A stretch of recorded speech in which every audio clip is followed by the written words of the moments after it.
बहुत बड़ी कमजोरी को बताया है इस आयत करीमा के अंदर, इस सूरत के अंदर। वो कमजोरी क्या है? वो कमजोरी यह है कि इंसान कभी भी मरते दम तक इंसान कभी भी सेटिस्फाई नहीं हो सकता है। मरते दम तक इंसान कभी भी संतुष्ट नहीं हो सकता है। कभी भी इंसान मुतमइन नहीं हो सकता है। इंसान का पेट कभी भर नहीं सकता है। और ये इंसान की नेचर, इंसान की फितरत में है। और ये सिर्फ एक आदमी के अंदर नहीं, बल्कि दुनिया के अंदर जितने भी इंसान हैं, हर इंसान की ये फितरत में है कि हमें और चाहिए, और ज्यादा मिल जाए, और ज्यादा मिल जाए। ये इंसान की फितरत में है। हम सब के बाप हजरत आदम अलैहिस्सलातु वस्सलाम, अल्लाह ने हमको कहां रखा था? जन्नत में रखा था। जन्नत में रखने के बाद अल्लाह तबारक व तआला ने हजरत आदम अलैहिस्सलातु वस्सलाम को पूरी जन्नत के अंदर आजादी दे दी कि आदम तुम जन्नत में रहो। जन्नत में जहां चाहे, जहां मन चाहे तुम जाओ, जो चाहे खाओ, जो चाहे पियो, जो चाहे पहनो, जो चाहे करो। रगदन हैथु शि'तुमा, तुम्हें जो चाहे करो जन्नत में। वला तक़रबा हादिहि शजरा फतकूना मिनज़ ज़ालिमीन। लेकिन अल्लाह ने एक शर्त लगा दी थी कि आदम, मैंने तुझे पूरी जन्नत तुम्हारे हवाले कर दी, पूरी जन्नत मैंने तुझे दे दी, लेकिन एक बात मेरी मान लो। वो बात यह है कि वो जो दरख्त तुम्हें नजर आ रहा है, उस दरख्त के करीब मत जाना। वला तक़रबा हादिहि शजरा फतकूना मिनज़ ज़ालिमीन। उस दरख्त के करीब मत जाना। अगर तुम उस दरख्त के करीब चले गए तो तुम जालिमों से हो जाओगे। लेकिन आदम अलैहिस्सलातु वस्सलाम को और चाहिए था। अल्लाह ने पूरी जन्नत दे दी, उसके बावजूद भी उसका पेट नहीं भरा। उसको और चाहिए था, और चाहिए था। शैतान आया, और शैतान आने के बाद आदम और हव्वा दोनों मियां बीवी को बहलाने लगा, बहकाने लगा। सूरह आराफ में इसका नक्शा खींचा है अल्लाह रब्बुल आलमीन ने कि फवस्वस लहुमा शैतान। शैतान आया, और शैतान आने के बाद आदम और हव्वा दोनों के दिलों में वसवसा डाल दिया, दोनों को बहका दिया। और शैतान के बहकावे में आ गए। और शैतान का यहां से हमें एक नुक्ता मिलता है कि हजरत आदम अलैहिस्सलातु वस्सलाम के जमाने से लेकर आज तक शैतान का एक ही मिशन रहा है, और वो मिशन है कि इंसान बस किसी तरह नंगा हो जाए, मर्द औरत किसी तरह नंगा हो जाए, बेहया हो जाए, बेहुदा हो जाए। शैतान का आदम के जमाने से लेकर आज तक यही मिशन रहा है, और शैतान अपने मिशन में पूरी तरह कामयाब नजर आ रहा है। शैतान ने क्या कहा आदम अलैहिस्सलाम को? शैतान आदम के पास आए और आकर कहने लगा, वक़ाल मा नहाकुमा अन हादिहि शजरा इल्ला अन तकूना मलकैनि अन तकूना मिनल खालिदीन। शैतान आदम के पास आया और आकर कहने लगा कि आदम, अल्लाह ने तो तुझे पूरी जन्नत दे दी। दोनों मियां बीवी को अल्लाह ने जन्नत में पूरी आजादी दे दी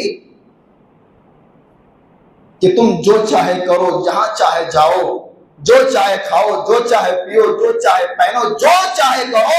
रगदन हैथु शि'तुमा, तुम्हें कह दिया कि तुम्हें जन्नत में जो चाहे करो। लेकिन आदम, तुझे मालूम है कि अल्लाह ने उस दरख्त के करीब जाने से क्यों मना किया है? शैतान आदम के दिल में अब उसका वसवसा डाल रहा है, उसको बहका रहा है कि अल्लाह ने तुझे पूरी जन्नत दे दी, लेकिन उस दरख्त के करीब जाने से मना किया। वजह क्या है, मालूम है तुझे? आदम अलैहिस्सलाम ने कहा कि नहीं, मुझे तो मालूम नहीं है। तो शैतान बहका रहा है कि अगर तुम दोनों मियां बीवी उस दरख्त के करीब चले गए, वक़ाल मा नहाकुमा अन हादिहि शजरा इल्ला अन तकूना मलकैनी, अगर तुम दोनों मियां बीवी उस दरख्त के करीब चले गए और उस दरख्त का फल चख लिए तो मलकैनी, तुम दोनों क्या हो जाओगे? फरिश्ते बन जाओगे। तुम दोनों फरिश्ते बन जाओगे। औ तकूना मिनल खालिदीन, और फरिश्ते जब बन जाओगे तो फिर तुम हमेशा के लिए अमर हो जाओगे, तुम्हें कभी मौत नहीं आएगी, तुम हमेशा के लिए जिंदा रहोगे। शैतान ने दोनों को बहका दिया और शैतान के बहकावे में आकर आदम अलैहिस्सलाम और उनकी बीवी हव्वा अलैहिस्सलाम दोनों जाकर उस दरख्त का फल चख लिए, उस दरख्त का फल खा लिए। अल्लाह ने क्या किया? अल्लाह ने जन्नत से निकाल दिया दोनों को। तो यहां पर जो आदम अलैहिस्सलाम से और हव्वा अलैहिस्सलाम से जो गलती हुई, इन दोनों मियां बीवी से जो भूल और चूक हुई, जो गलती हुई, इस गलती के पीछे भी वही इंसानी फितरत है कि हमें और चाहिए। यानी अल्लाह ने पूरी जन्नत दे दी, इसके बावजूद उसका पेट नहीं भरा, बल्कि जन्नत मिल जाने के बाद अब वो ख्वाहिश कर रहा है कि हमें फरिश्ता बनना है, इंसान से हमें फरिश्ता बनना है। अल्लाह रब्बुल आलमीन की नाफरमानी किया, अल्लाह ने जन्नत से निकाल दिया। तो ये इंसान की फितरत में है, इंसान के नेचर में है कि इंसान का कभी भी पेट नहीं भर सकता है। अल्लाह के रसूल सल्लल्लाहु अलैहि वसल्लम ने फरमाया, बुखारी की हदीस है, लौ काना लिब्नि आदम वादियान मिन ज़हबिन लबतगा सालिसा। बुखारी की हदीस है, नबी अकरम सल्लल्लाहु अलैहि वसल्लम फरमाते हैं कि इब्ने आदम को, आदम की औलाद को अगर दो सोने के बड़े बड़े पहाड़ दे दिया जाए तब भी उसका पेट नहीं भरेगा। लबतगा सालिसा, वो चाहेगा कि हमें तीसरा पहाड़ भी मिल जाए। अल्लाह के रसूल फरमाते हैं कि बुखारी की हदीस है कि इब्ने आदम का कभी भी पेट नहीं भर सकता है। अगर उसको सोने का दो बड़े बड़े पहाड़ दे दिया जाए तो वो तीसरा पहाड़ कभी ख्वाहिश और तमन्ना करेगा कि हमें तीसरा मिल जाए। और आगे का टुकड़ा ये हम सब के गौर करने के काबिल है। अल्लाह के रसूल फरमाते हैं, वला यमलउ जौफहु इल्ला तुराब। नबी अकरम सल्लल्लाहु अलैहि वसल्लम ने फरमाया कि इंसान के पेट को दुनिया की कोई भी चीज भर नहीं सकती है। दुनिया की कोई ताकत ऐसे नहीं है जो इंसान के पेट को भर दे, इल्ला तुराब, सिवाय कब्र के मिट्टी के। यानी इंसान जब तक कब्र में ना चला जाए, इंसान की मौत जब तक ना आ जाए, इंसान का पेट भरने वाला नहीं है। ये इंसान की फितरत में है। तो मेरे भाइयों, आप दुनिया की और दौलतों की जितने ख्वाहिश करेंगे, आपकी और हमारी ख्वाहिश आहिस्ता आहिस्ता बढ़ती चली जाएगी, बढ़ती चली जाएगी, कभी भी ख्वाहिश पूरी नहीं होगी। इसलिए कि अल्लाह तबारक व तआला ने दुनिया को और दुनिया की दौलत को एक मुज़य्यन कर दिया है, इंसानों के सामने खूबसूरत बनाकर पेश कर दिया है दुनिया को। मिसाल के तौर पर, अब कहीं भी जाएंगे किसी दुकान में, कोई सामान खरीदेंगे या कोई गिफ्ट वगैरह खरीदेंगे तो उसकी पैकिंग बहुत अच्छी होती है, उस चीज की पैकिंग बड़ी अच्छी होती है, लेकिन अंदर जो सामान है वो सामान बड़ा सस्ता है। 10-20 रुपए का सामान है और पैकिंग 100 रुपए का है, 200 रुपए का है। यानी हकीकत में जिस तरह पैकिंग जो उसकी खूबसूरती नजर आ रही है, अंदर में उस तरह नहीं है, अंदर में उस तरह नहीं है, बल्कि ये हमारे नजरों का धोखा है कि ऊपर से देखने में हमें बड़ी खूबसूरत नजर आ रहा है, लेकिन अंदर से वो खोखला है, अंदर में कुछ नहीं है। तो अल्लाह तबारक व तआला ने इंसान के सामने दुनिया को खूबसूरत बनाकर पेश कर दिया है, और इंसान की नजरों का एक धोखा है। मेरे भाई, आप रोड पर चलेंगे, हाईवे पर चलेंगे, चलते चलते आप नजर दौड़ाएंगे कि अब जब गाड़ी पर रहेंगे ना, आप तो गौर करेंगे कि कुछ ही दूर में आपको ऐसा लग रहा होगा कि जैसा कि रोड में पानी है, रोड में पानी है, लेकिन जब उसके करीब आप जाते हैं तो वहां पर पानी नहीं है, लेकिन दूर से आपको पानी लग रहा है। देख के ये नजरों का धोखा है, ये नजरों का धोखा है। इस नजरों के धोखे से हमें बचने के लिए नबी अकरम सल्लल्लाहु अलैहि वसल्लम ने फरमाया कि दुनिया की इस खूबसूरती के पीछे तुम मत भागो, इसलिए कि ये देखने में खूबसूरत है, इसके अंदर भी कुछ नहीं है, इसके अंदर भी कुछ नहीं है। लब्तगा सालिसा वला यमलउ जौफहु इल्ला तुराब। अल्लाह रब्बुल आलमीन ने कुरान मजीद के अंदर सूरह आल इमरान में फरमाया, ज़ुय्यिना लिन्नासि हुब्बुश शहावाति मिनन निसाइ वल बनीना वल क़नातीरि वल मुक़न्तरति मिनद दहबि वल फिद्दा। अल्लाह फरमाता है कि मेरे बंदो, दुनिया की खूबसूरती को, दुनिया की औरतों को, दुनिया के माल और दौलत को, दुनिया के घोड़ों को और दुनिया के साजो सामान को हमने तुम्हारे लिए मुज़य्यन कर दिया, खूबसूरत बना दिया। लेकिन उस खूबसूरती के चक्कर में मत पड़ना, वरना धोखे में आ जाओगे, धोखे में आ जाओगे। वला यमलउ इल्ला तुराब वला जौफहु इल्ला तुराब। और जुमा के दिन,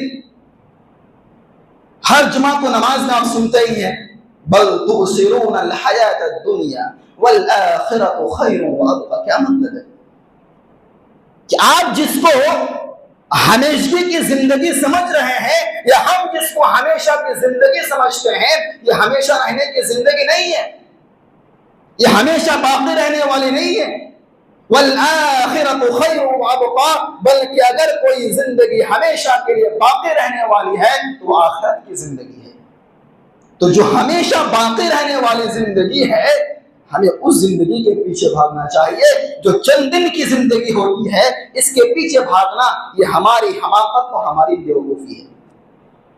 मेरे भाइयों, कहने का मतलब यह है कि अल्लाह तबारक व तआला ने इस सूरत के अंदर, सूरह तकासुर के अंदर, इंसान की बहुत बड़ी कमजोरी को बयान किया है कि इंसान कभी भी मुतमईन नहीं हो सकता है, इंसान कभी भी संतुष्ट नहीं हो सकता है।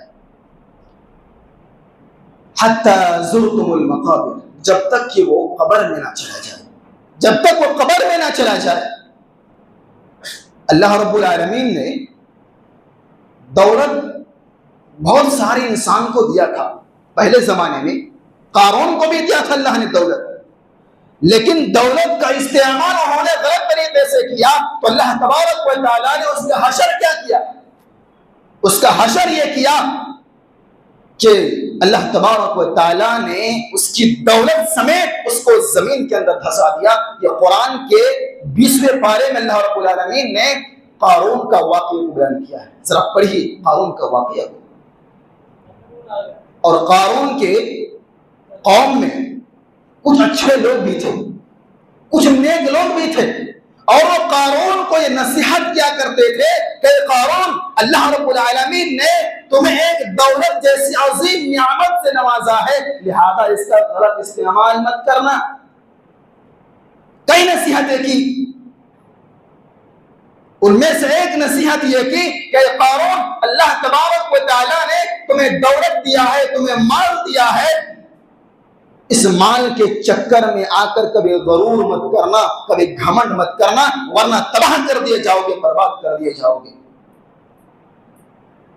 और उसके कौम के लोगों ने उनको यह भी नसीहत की कि अल्लाह ने तुम्हें माल दिया है, दौलत दिया है, इस दौलत के लिए, इस दौलत के जरिए से तुम दीन की अच्छी खिदमत कर सकते हो, इस दौलत के जरिए से तुम अपनी आखिरत को बना सकते हो, और इस दौलत के नशे में आकर कभी भी गरीबों पर जुल्म मत करना, वरना तबाह कर दिए जाओगे, बर्बाद कर दिए जाओगे। जब उनके कौम ने ये समझाया, ये नसीहतें की, तो कारून ने क्या जवाब दिया कौम के लोगों को? कारून ने जवाब दिया 20वें पारे में कुरान करीम के अल्लाह रब्बुल आलमीन ने कारून के वाक़े को बयान किया है। कारून ने अपने कौम के लोगों से कहा कि हमें जो दौलत मिली है, हमें जो माल मिला है, ये किसी की तरफ से नहीं, बल्कि ये दौलत और ये माल जो हमें मिला है, हमें अपने टैलेंट के मुताबिक मिला है, अपने मेहनत के बलबूते पर मिला है। जब उन्होंने अल्लाह रब्बुल आलमीन की तारीफ को छोड़कर दौलत के नशे में चूर होकर अल्लाह रब्बुल आलमीन को भुला दिया, जब उन्होंने दौलत के नशे में चूर होकर अपने आप पर घमंड करने लगा, तो मेरे भाइयों, अल्लाह तबारक व तआला ने कारून को दौलत समेत उसको जमीन के अंदर धंसा दिया। अल्लाह ने कारून को कितनी दौलत दिया था मालूम है? बहुत सारी दौलतों से नवाजा था कारून को। कुरान ये बयान कर रहा है 20वें पारे में कि कारून को जो अल्लाह ने दौलत दिया था, उनके खजाने की चाबियां, सिर्फ चाबियां, कुंजियां बड़े बड़े पहलवान मिलकर उठाते थे। कितनी दौलत से अल्लाह रब्बुल आलमीन ने कारून का नवाजा था, लेकिन उन्होंने घमंड किया, गरूर किया और लोगों पर जुल्म करना शुरू कर दिया और ये कहने लगा कि हमें जो ये माल मिला है, ये हमें अपने मेहनत के बलबूते पे मिला है, ये हमें अपने टैलेंट के बलबूते पे मिला है। तो अल्लाह तबारक व तआला ने उसको तबाह कर दिया, बर्बाद कर दिया। दौलत कोई बुरी चीज नहीं है। दौलत आज इंसान के पास होना भी चाहिए। अल्लाह के रसूल के बड़े बड़े सहाबा इकराम भी दौलतमंद हुआ करते थे, लेकिन उन लोगों ने कभी दौलत पर घमंड नहीं किया, उन लोगों ने कभी दौलत को तरजीह नहीं दी, बल्कि उन लोगों ने दौलत होने के बावजूद उन लोगों ने अपने दौलत को अपने पैर के नीचे रखा और आखिरत की जिंदगी को उन्होंने वैल्यू दिया। तो मालदार होना, पैसा आना, दौलतमंद होना ये कोई बुरी चीज नहीं है। इसी दौलत के जरिए से आप दीन की बड़ी बड़ी खिदमत कर सकते हैं, बड़े बड़े काम को अंजाम दे सकते हैं। और कौम में मालदार होना भी बहुत जरूरी है, लेकिन मेरे भाइयों, फिर ऐसा नहीं होना चाहिए कि जब अल्लाह तबारक व तआला हमें माल दे दे, हमें दौलत दे दे, तो दौलत और माल के चक्कर में आकर हम घमंड करने लगे, हम तकब्बुर करने लगे। ये इंसान को तबाह कर देती है। एक बात याद रखिएगा, सबसे पहला गुनाह आदम अलैहिस्सलाम के जमाने से लेकर आज तक जितना गुनाह चला आ रहा है, सबसे पहला गुनाह का नाम क्या है? सबसे पहला गुनाह का नाम तकब्बुर है। कैसे? जब अल्लाह ने आदम को पैदा किया तो फरिश्तों को सजदा करने के हुक्म दिया, तमाम के तमाम फरिश्ते सजदे में गिर गए। इब्लीस ने तकब्बुर किया, घमंड किया, फखर किया। तो अल्लाह तबारक व तआला ने इस घमंड के वजह से, इस तकब्बुर की वजह से अल्लाह रब्बुल आलमीन ने हमेशा के लिए उसको मरदूद करार दिया और हमेशा के लिए उसको जन्नत से निकाल दिया। इसी तकब्बुर की वजह से, ये तकब्बुर इंसान की दुनियावी जिंदगी को भी तबाह कर देता है और ये तकब्बुर इंसान की आखिरत को भी बर्बाद कर देता है मेरे भाइयों। इसीलिए कभी भी, चाहे दौलत के नशे में आकर, चाहे अपने शक्ल सूरत के नशे में आकर और चाहे अपने सेहत के नशे में आकर, कभी भी घमंड नहीं करना चाहिए इंसान को। ये चीज इंसान को तबाह कर देती है, बर्बाद कर देती है, इंसान के नस्ल को बर्बाद कर देती है ये तकब्बुर और घमंड। इसीलिए इससे बचने की हम सबको जरूरत है, और इससे हम अगर बच नहीं पाए मेरे भाइयों, तो फिर यही चीज हमारे आने वाले नस्ल में भी बाकी रहेगी। इसलिए कि जो काम हम करते हैं और हमारे बच्चे हमें जो काम करता हुआ देखता है, वो चीज ऑटोमेटिक उस बच्चे के अंदर जो पैदा हो जाती है। इसीलिए जो चीज आज हमारे अंदर होगी, यही चीज जो है आहिस्ता आहिस्ता हमारे नस्ल तक चलना शुरू कर देगा। इसीलिए एक अल्लाह की इबादत करें, एक अल्लाह की इबादत करें। पैसा कमाइए, माल कमाइए, दौलत कमाइए और बेवजह ये जो है बिला झिझक कमाइए। लेकिन मेरे भाइयों, कमाने के बाद मैं बारह ये कहता हूं, आप तकब्बुर अल्लाह के वास्ते मत कीजिएगा, वरना तबाह हो जाइएगा, बर्बाद हो जाइएगा। अल्लाह रब्बुल आलमीन हम तमाम लोगों को कहने सुनने से ज्यादा अमल करने की तौफीक अता फरमाए। अल्लाह रब्बुल आलमीन से दुआ है कि इलाहुल आलमीन हम तमाम लोगों को आखिरत की तैयारी करने की तौफीक अता फरमा।